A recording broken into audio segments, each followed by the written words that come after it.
Friday, and that means it's time for what matches to watch, this being for the weekend of June 10th.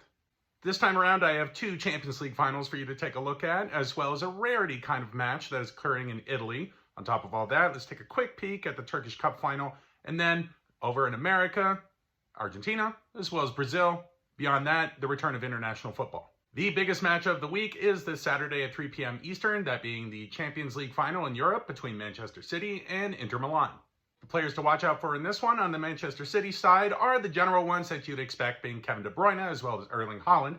But the player that's come up biggest in the title race in the Premier League leading up to this competition, and also last weekend in the FA Cup final, has to be İlkay Gündoğan. The man is absolutely clutch when it comes to the end of a season.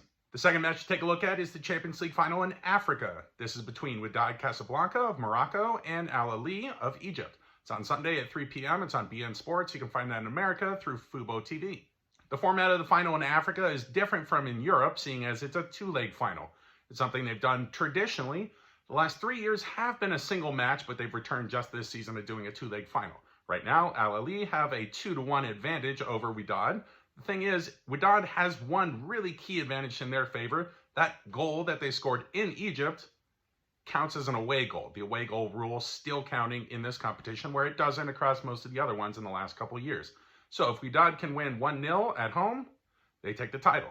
That's easier said than done, seeing as Al-Ahly have a lot of attacking firepower. So the player I want you to look out for on their squad as they try and control the match right out of the gate is going to be Hussein El-Shahad, the man that was integral in getting both goals in the first leg.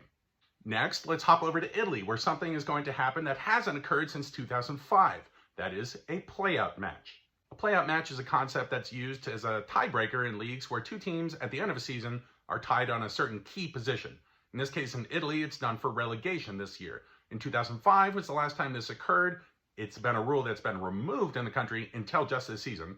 Now it's actually being used by two teams, Spezia and Hellas Verona, who are both tied on points in 17th place, which is the last relegation spot in Italy. Next, I want to use the Turkish Cup final. It's coming up at 1:45 on Sunday as an example of how some leagues around Europe provide a spot in European competition the next season to the cup winner in their country, not just teams in the positions that they finish at the top of their league. In Turkey, the top three finishing teams in the league go into European competition the next season. So Galatasaray as champions go into the Champions League. Second and third place go to the Europa League, that being Besiktas and Fenerbahce this season. And then the Europa Conference League spot doesn't go to the fourth place team. It goes to the winner of the Turkish Cup final. This year, it's between Fenerbahce and Istanbul Başakşehir. With Fenerbahce already in Europe, Başakşehir, who finished fifth, have the chance to actually get into the European competition through the Cup, rather than their place in the league.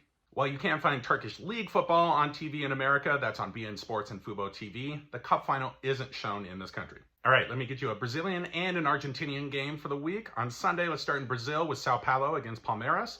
I put out a video about São Paulo just last week and got some good feedback from some São Paulo fans that this isn't their biggest rivalry in their opinion. They feel it's a little bit more against Corinthians as their biggest rival.